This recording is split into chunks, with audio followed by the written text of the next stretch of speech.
Eu não sei quem tem acompanhado a leitura do livro. Eu quero incentivar você que está fazendo a leitura do livro para que faça com cautela, tá? Você não precisa acompanhar as mensagens e se antecipar.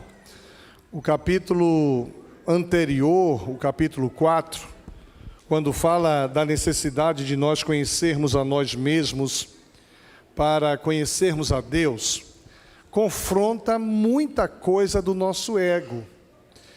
Então é importante que você que está fazendo a leitura do livro, faça com cautela, não corra, porque ele é muito útil, vai poder te ajudar em muito. O capítulo 5, que estamos encerrando hoje, que vai falar exatamente sobre a necessidade de nós retrocedermos para podermos avançar, é um outro capítulo maravilhoso, porque muitos de nós estamos travados em situações do nosso passado. Então, retroceder para avançar requer que nós rompamos com o poder do passado sobre o presente, porque o poder do passado sobre o presente impede que a gente viva o futuro que Deus tem para nós. Às vezes a gente percebe pessoas que não conseguem viver o presente porque estão travados em uma palavra, em um trauma, em uma educação, em uma criação, em um abuso, em uma decepção vivida e sofrida no passado. Eu tenho dito mais de uma vez que a família produz em nós efeitos maravilhosos. Alguns efeitos negativos também a gente vive na família, fruto da criação que tivemos, fruto de uma decepção que sofremos, e quase sempre a gente esquece as coisas positivas vividas no seio familiar, porque uma ou outra coisa nos travou, e a gente tem como referência na nossa família o negativo. O presente é uma janela para o passado e uma porta para o futuro. Mas tem muita gente que inverte a coisa.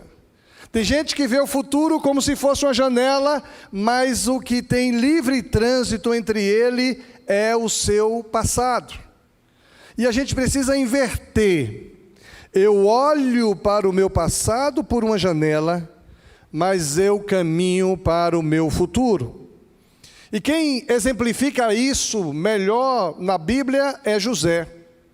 José é um exemplo de como retroceder para avançar. Como retroceder para avançar. Quem hoje vive uma experiência positiva de conquista, quem hoje vive uma experiência positiva de realização, sabe que precisou retroceder em algum momento.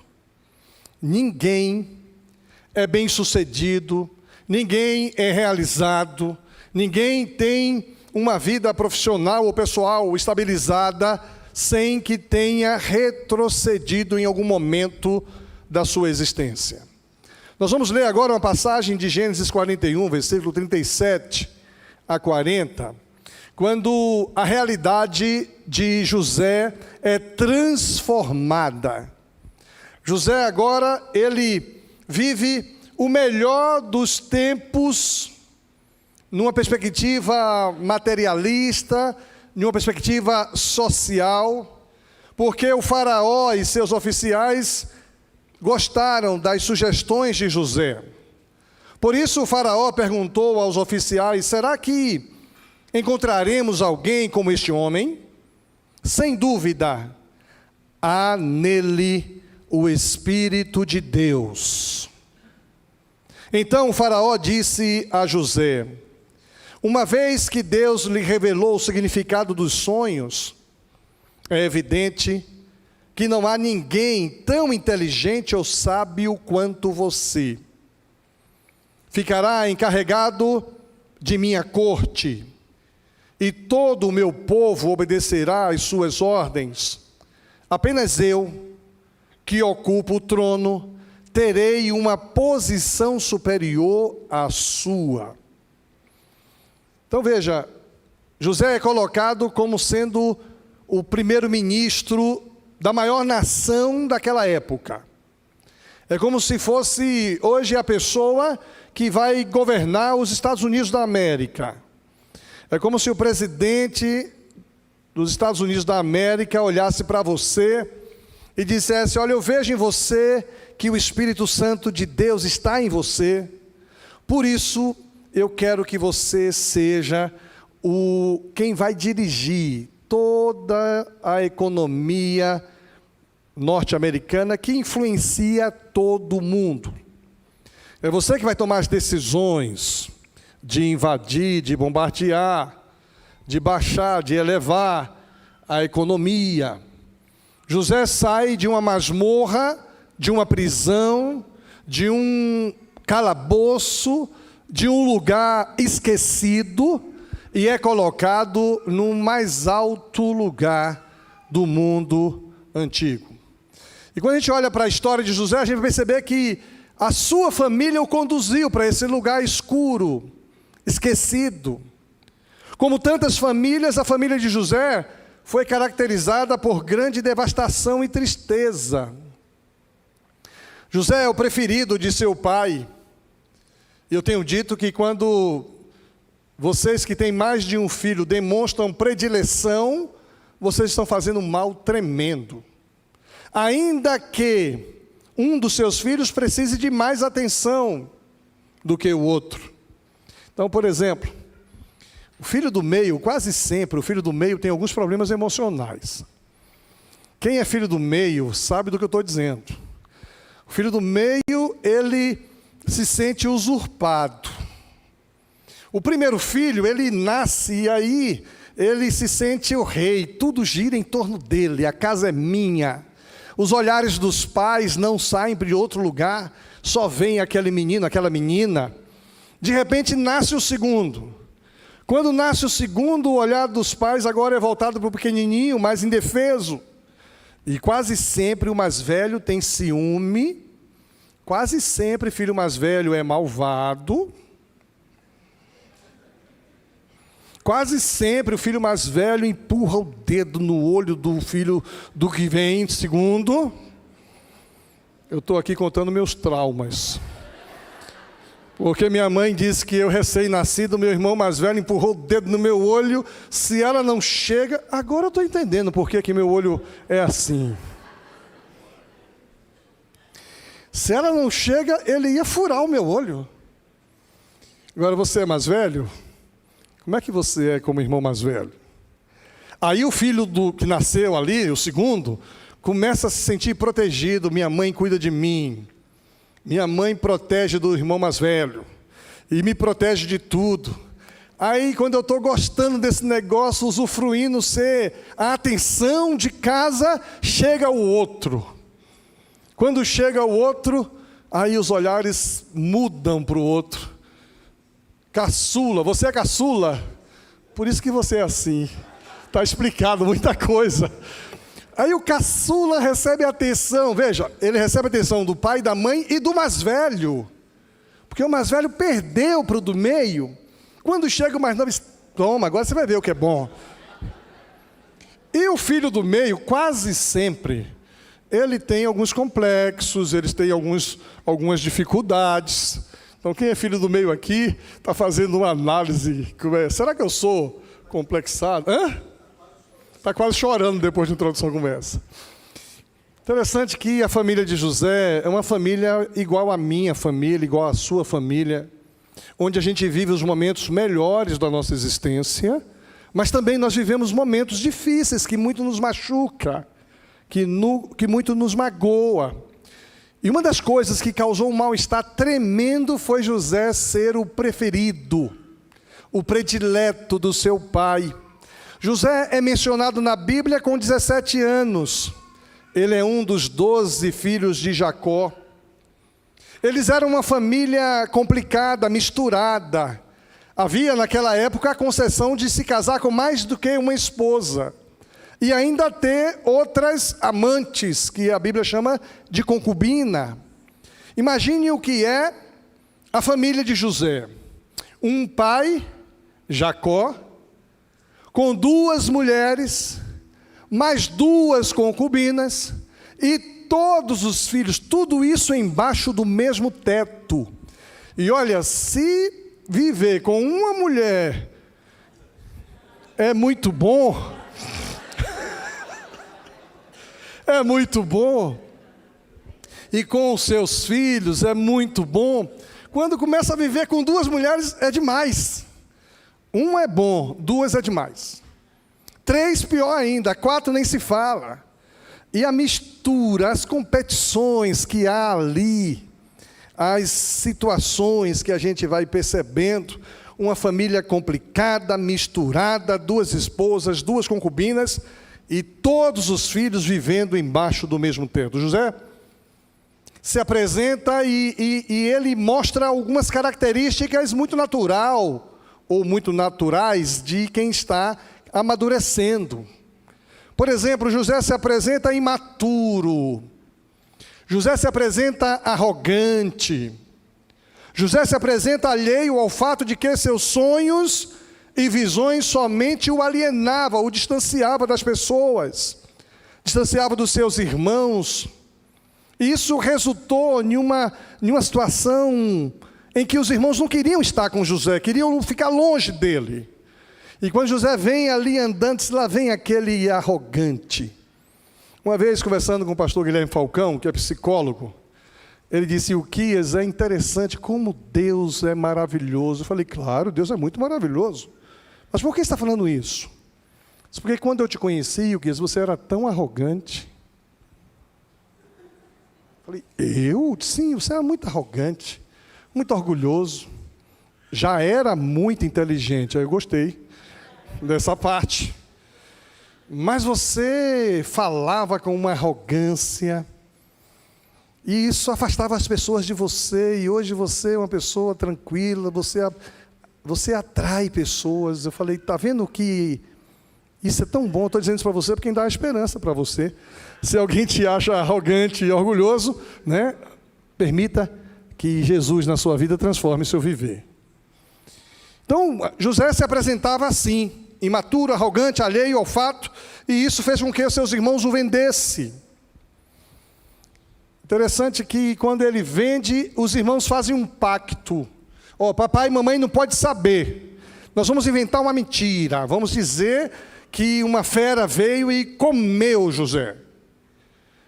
E aí a gente vai ver que há aqui, no seio dessa família, há alguns segredos. E o autor do nosso livro, ele vai dizendo que famílias onde tem muito segredo dão indicação do nível de saúde imaturo.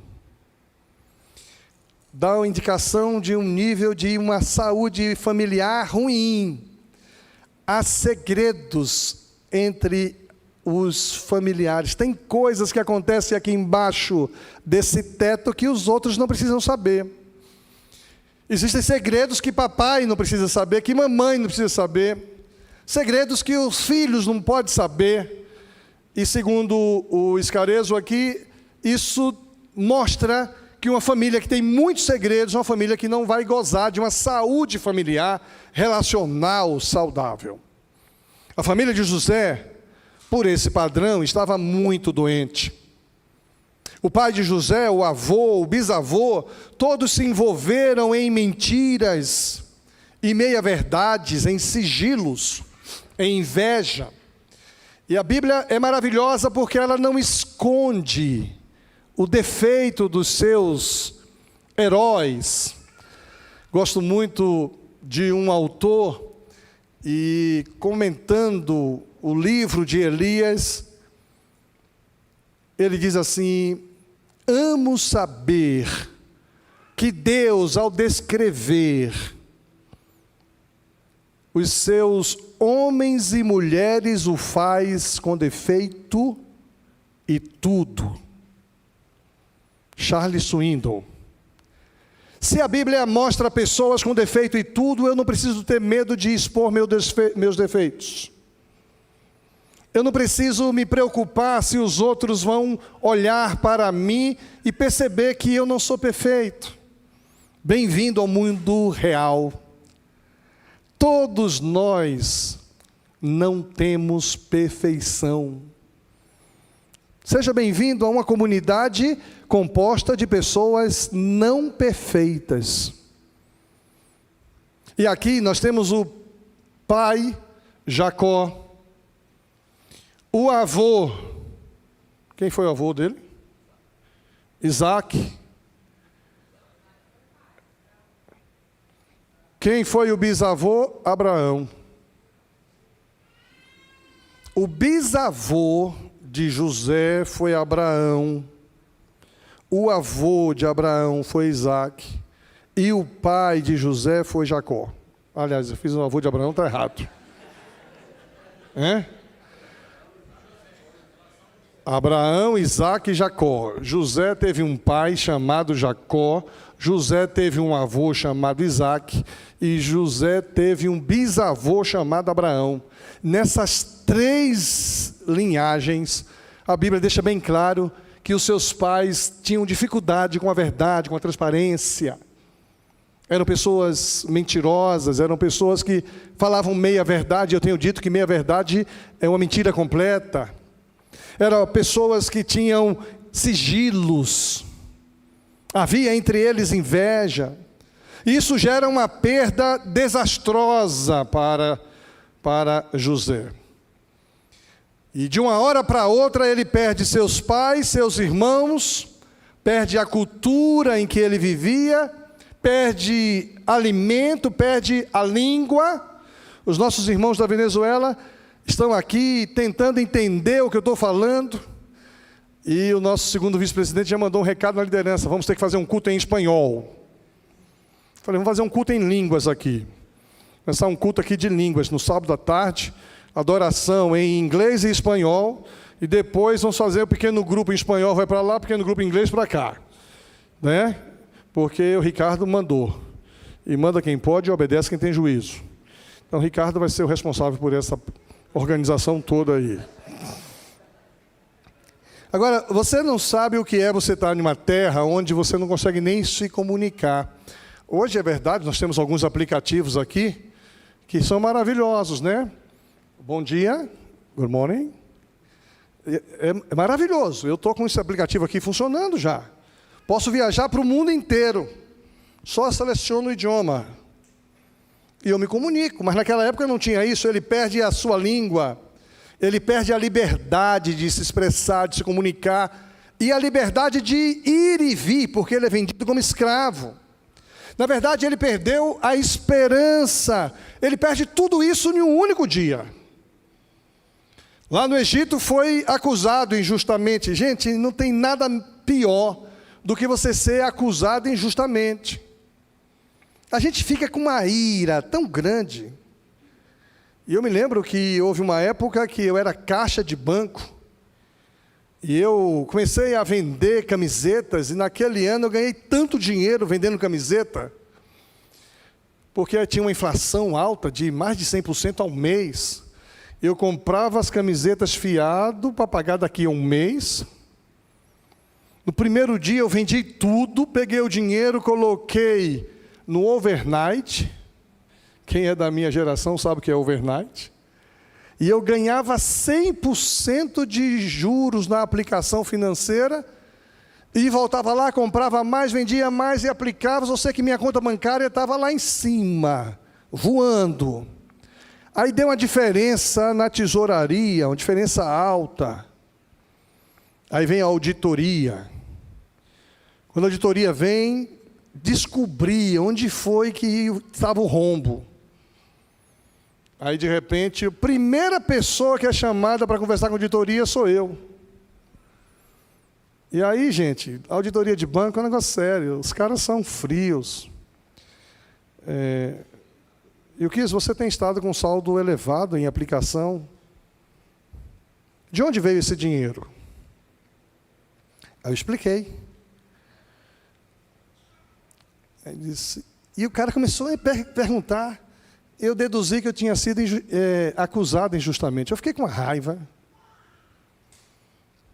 E aí fiz o nome do gerente. Olha, seu fulano de tal tem um problema comigo, porque eu sou crente, e ele gosta de pegar no meu pé. E o auditor também era crente. Só sei que chega um dia, eu estou ali no caixa, trabalhando, eu fazia a compensação, ele chega no balcão e diz, veja bem, uns 5 caixas aqui, ele grita, tem um caixa aqui que diz que eu persigo porque ele é crente. E eu nem sabia que ele era crente. Mas eu fiquei com tanta raiva daquele camarada, que se não fosse Jesus na minha vida, eu não sei o que seria. Ser acusado injustamente é algo terrível. José é acusado injustamente de estupro. E aí ele é preso. Mas lá na prisão um lampejo de esperança chega quando o copeiro do rei, copeiro-chefe do rei, e um padeiro tem um sonho, e ele então interpreta o sonho do padeiro. O sonho do padeiro era complicado. Faraó vai mandar te chamar e você vai morrer, e isso aconteceu. Mas o sonho do copeiro era maravilhoso. Olha, Faraó vai te chamar de volta e você vai voltar a servir a Faraó. E ele então disse para aquele copeiro, lembra-te de mim quando voltares lá, intercede por mim a Faraó. Só sei que nessa história passaram-se 13 anos, um desperdício de vida, 17 anos cheio de sonhos, de esperança, 13 anos depois, preso, esquecido, na masmorra, 30 anos de idade, parece que a vida daquele menino tinha sido jogado fora. Mas pela interpretação do sonho de Faraó, tudo foi mudado, e o texto que nós lemos mostra exatamente esse conserto. Agora, interessante, para que esse conserto pudesse ser efetivo, não apenas na reposição do lugar, mas para ser efetivo na reposição emocional, na reposição espiritual daquele coração marcado, daquela alma machucada. Ele teve que retroceder. José retrocedeu para avançar. Obrigado, Baiano. E aí a gente tem aqui algumas lições que a gente pode tirar nessa manhã. Primeira lição, precisamos desenvolver o senso da grandeza de Deus. Deus é grande. E nós precisamos entender que Deus é grande. Gênesis 45:8 diz, agora não fiquem aflitos ou furiosos uns com os outros por terem me vendido para cá, disse José aos seus irmãos, foi Deus quem me enviou adiante de vocês para lhes preservar a vida. Ele não olha para a sua história com remorso, ele não olha para a sua história com sentimento de vingança, ele não olha para o seu passado travado, ele reconhece que foi Deus que colocou todo esse contexto em sua vida, em seu viver.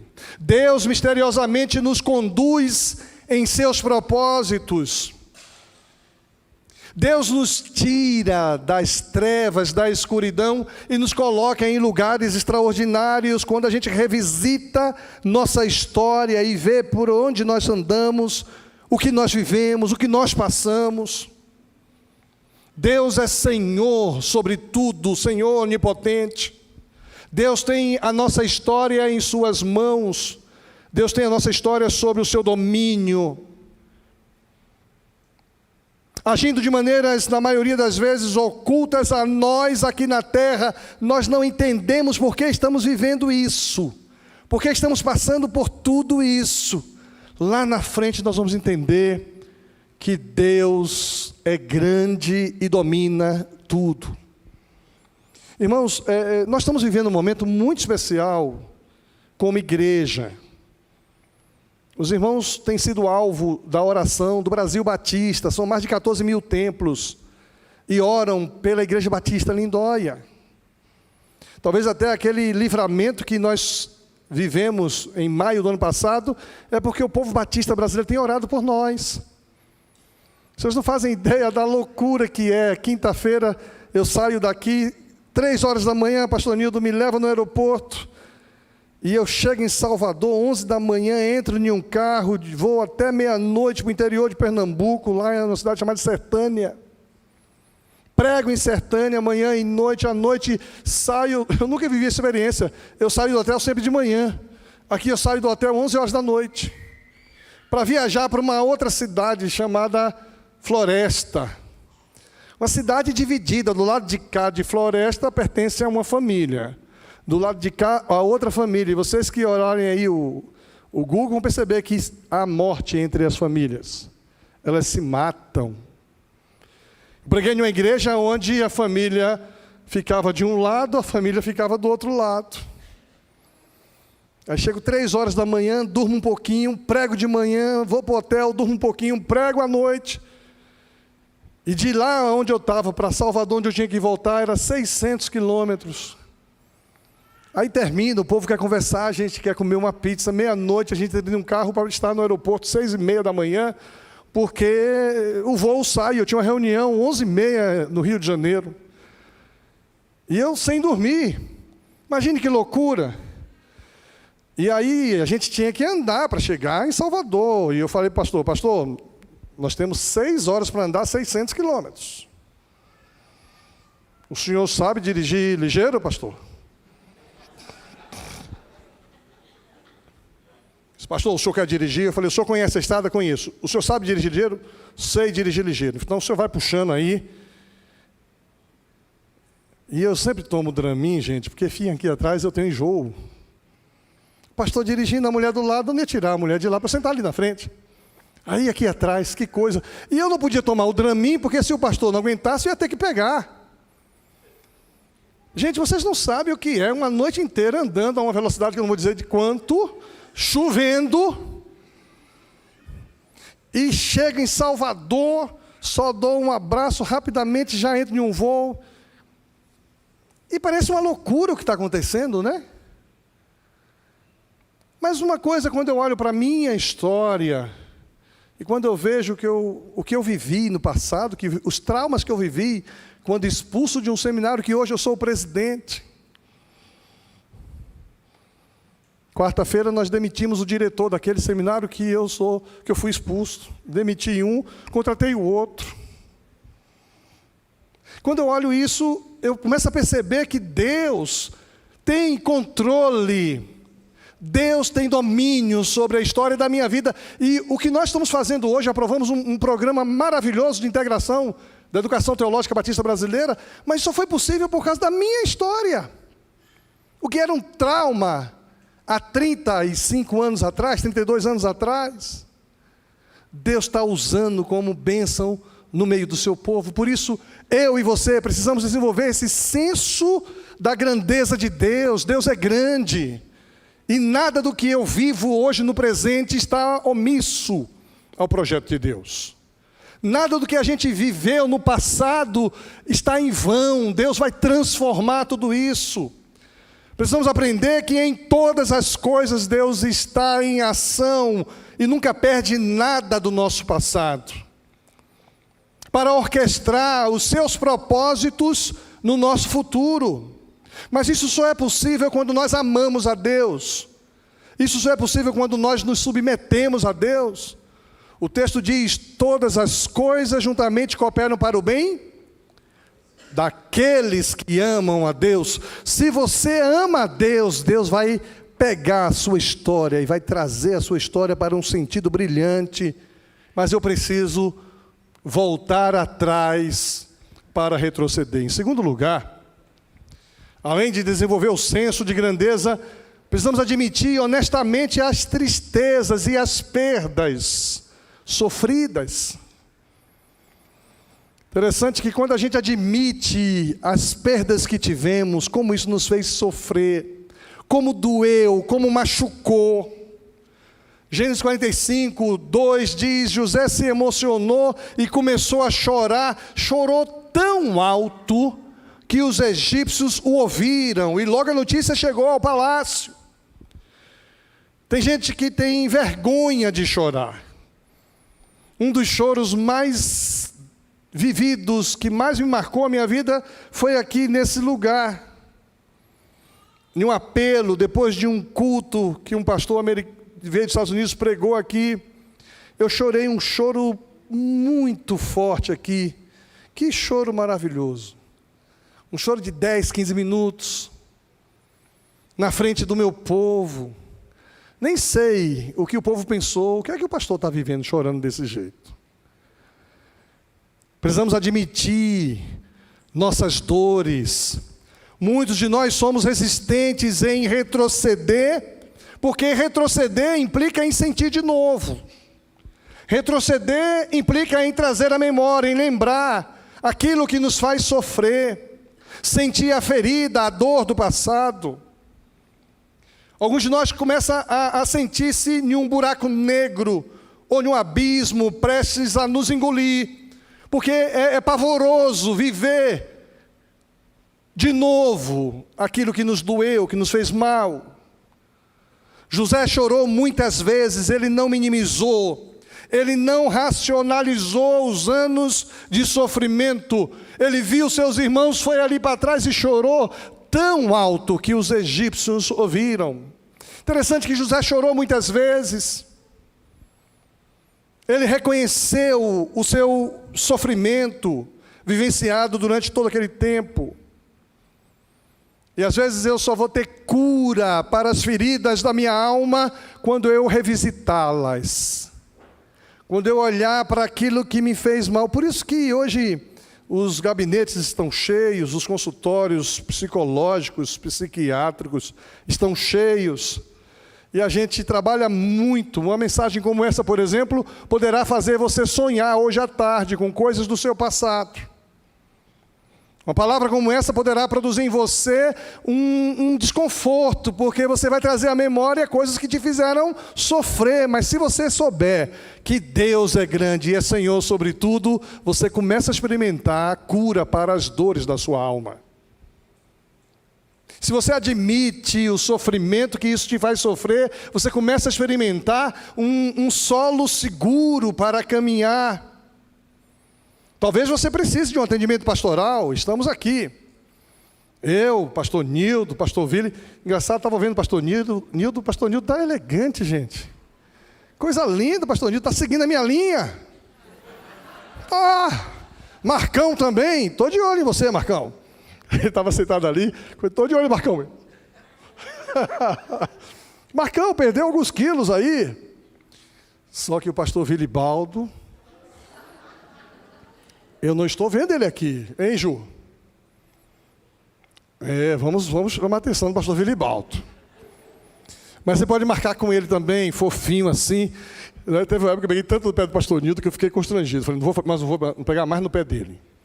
Depois que eu não peguei mais no pé, ele tomou jeito não, tomou consciência e está elegante. Então, talvez uma palavra como essa vai mexer em feridas da sua alma, que você precise de ajuda. Procure um dos pastores. Se for o caso, nós pastores vamos indicar você para um acompanhamento emocional. Agora, segura essas duas coisas valorosas. Tenha consciência da grandeza de Deus, e Deus transforma situações. Admita honestamente a tristeza da perda que você provavelmente tenha sofrido no seio da família. Em terceiro lugar, reescreva o roteiro da sua vida, mas não de acordo com aquilo que você gostaria, mas reescreva o roteiro da sua vida a partir da perspectiva da palavra de Deus.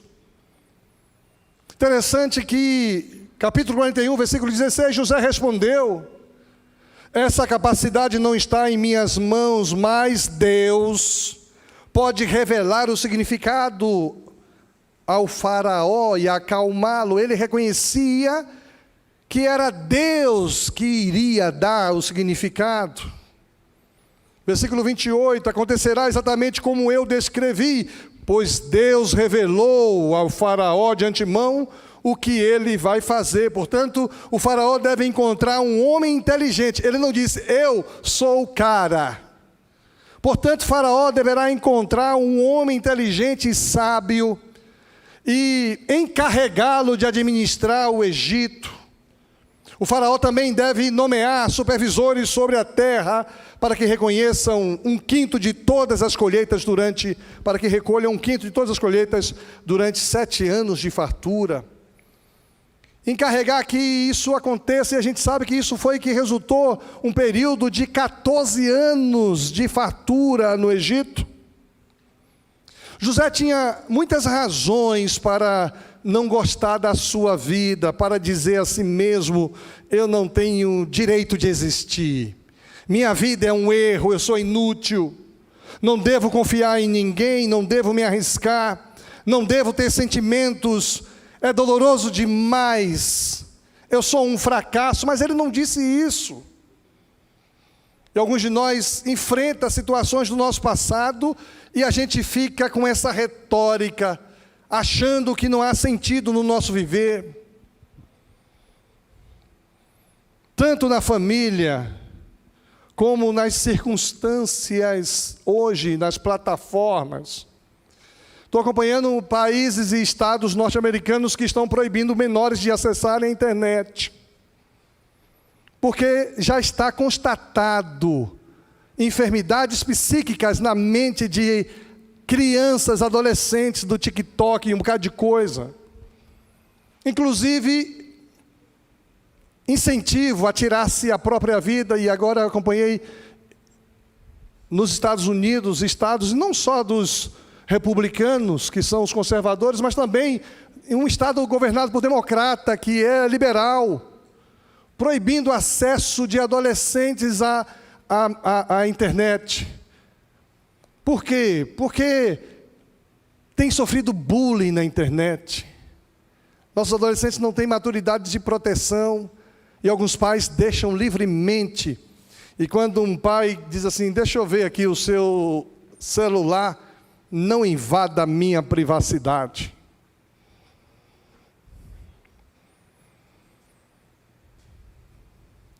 E aí tem muita gente sendo machucada na alma, machucada emocionalmente, sofrendo bullying. Então os bullying e os maus tratos não estão apenas no seio familiar, estão na escola, estão nas redes sociais. Quantas mensagens negativas, quantos roteiros negativos estão dirigindo a vida de muita gente. Eu achei essa abordagem maravilhosa. Quanta gente tem vivido sua vida por um roteiro do seu passado. Foi entregue um roteiro para você desempenhar. Sabe teatro? Eu, quando era jovem, era um excelente ator. Eu acredito que ainda sou, não tenho tempo de encenar. E me entregava um roteiro. E eu tinha que ler o roteiro, interiorizar o roteiro. E eu me lembro, gente, por incrível que pareça, até o papel de Jesus eu já fiz. Em um teatro municipal, para a sociedade organizada. Teatro lotado, naquela época era bonito, a mulherada gostava de me ver encenando. Está dando risada? Você não sabe nada. Mas eu seguia o roteiro. E tem muita gente que pega o roteiro do seu passado, memoriza e vive no presente sendo roteirizado pelo seu passado. A proposta dessa palavra hoje é que você receba o roteiro de Deus, um roteiro do futuro, que você tenha um roteiro para o seu viver, que aponte para a construção de um futuro seguro, porque você tem Deus na sua família. Quantos de nós fomos magoados na igreja? Tem gente que foi magoado na igreja por pastores. Talvez aqui tenha pessoas magoadas por mim, eu nem sei. Uma vez falei isso aqui, aí o irmão veio falar comigo. Pastor, o senhor me magoou. Eu falei: foi mesmo? Eu não sabia. Quando foi que eu fiz isso? Quando o senhor falou isso. Eu falei: então me perdoe, meu querido. Às vezes uma palavra dessa magoa o coração de A, B, C. E tem gente magoada por líderes espirituais e diz assim: nunca mais piso numa igreja. Ou nunca mais me submeterei a um líder espiritual. Por quê? Porque eu fui magoado. José tinha plena consciência do seu passado. Recebeu um roteiro do seu passado. Nunca examinou esse roteiro. nunca entendeu que esse roteiro pode mudar. O desafio desta manhã é reescrever o roteiro de nossa vida na perspectiva de Deus. E se eu sei que eu sou amado por Deus, que Deus tem um projeto na minha vida, que Ele quer me usar, é esse o roteiro que eu vou seguir. Eu preciso reescrever o roteiro da minha vida. E tem sido bom a gente olhar para trás e perceber e melhorar, enfrentar, revisitar nossos traumas, crendo em um Deus grande, olhando honestamente para as tristezas da nossa alma e reescrever nossa vida de acordo com a palavra de Deus. Em último lugar, precisamos ser parceiro de Deus. Parceiro de Deus para ser bênção na vida de outras pessoas. Deus quer abençoar vidas e a Bíblia diz que Deus não tem outras mãos a não ser as nossas. Deus não tem outros pés a não ser os nossos. Deus não tem outra boca a não ser a nossa. Deus quer abençoar a família onde você está inserido. Deus quer abençoar a classe onde você estuda, a vizinhança onde você está, a igreja onde você frequenta. E você precisa ser bênção na mão de Deus. Interessante que o texto deixa bem claro que Deus usa José e Faraó faz um decreto, dizendo: José, traga seus familiares, ou melhor, traga todo o seu povo, José. Vamos alimentar todo o seu povo, proteger todo o seu povo. E a Bíblia diz que a nação de Israel viveu no Egito, quanto tempo? 400 anos. Por que esse povo está aqui, dizia o faraó de 100 anos depois? Não sei, o faraó lá de trás que trouxe. E esse povo é tratado assim, com tudo do bom e do melhor? É. Mas teve um faraó que não conheceu José. O faraó que não conheceu José escravizou o povo de Israel. Mas antes disso, foram mais de 300 anos de viver bem. Porque José decidiu ser uma bênção e abençoar outras pessoas. José poderia ter destruído seus irmãos como vingança e raiva. Ao invés disso, ele se uniu a Deus para abençoar. Talvez você precise revisitar o seu passado. E ao revisitar o seu passado, você vai encontrar lá um pai, uma mãe, uma avó, um tio, um irmão, que te fez algum mal e isso machucou sua alma. E hoje você está diante de uma perspectiva nova, em que o Deus que é Senhor sobre tudo diz: olha, eu sou maior do que tudo isso. Admita suas dores. Não tenha constrangimento em chorar. Mas não permita que este episódio dirija toda a sua vida e seu viver. Eu quero que você seja uma bênção. E para ser uma bênção eu preciso transformar sua vida e seu viver. Enquanto a equipe do louvor sobe para cá, eu queria terminar fazendo exatamente esta reflexão. Eu olho para a minha história, para o meu passado e sou tão feliz porque, embora tenha vivido experiências muito negativas dentro da igreja, fora dela, dentro de um seminário, fora dele, nunca tive vergonha do que vivi, do que sofri, mas sempre coloquei diante desse Deus que é tão grande, Deus Todo-Poderoso. Esse senso da grandeza de Deus eu sempre tive. Tinha até razões para me revoltar contra pastores, denominação. Eu tinha razões para ser um desigrejado. E olha o que eu sou hoje. Eu admiti honestamente algumas tristezas no meu coração. E algumas vezes eu chorei, dizendo: Deus, não dá. Eu disse: Deus, o Senhor que tem poder de fazer novas todas as coisas, escreve uma nova história. Tão bom perceber Deus fazendo novo na minha vida. Escreve uma nova história de acordo com a tua palavra. Eu quero ser uma bênção. Eu quero que o Senhor use minha vida para abençoar outras pessoas. E Deus tem feito isso, e Deus pode fazer isso com você, já tem feito também. Vamos orar, vamos ficar em pé. Pai querido, essa palavra ela é muito profunda. Estamos, ó Deus, vivendo aqui uma campanha que tem mexido conosco, nos obrigado a olhar para dentro de nós mesmos e contemplar algumas coisas em nós que são fruto, ó Deus, de coisas que vivemos no passado. Mas nós queremos avançar.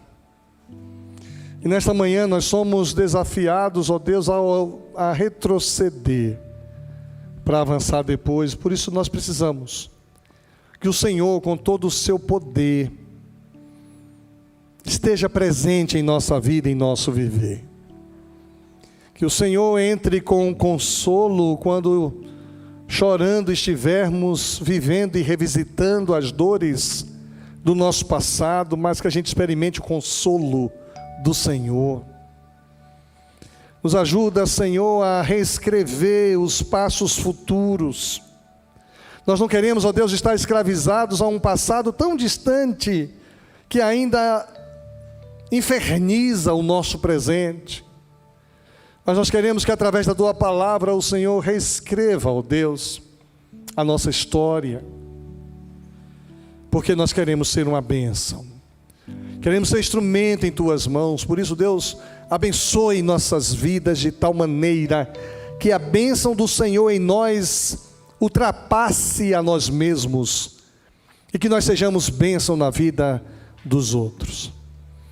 Obrigado, ó Deus, por tudo que a gente viveu nesta manhã. Obrigado, ó Deus, pelo tempo de comunhão gostoso no café, de estudo profundo da Tua palavra, da adoração.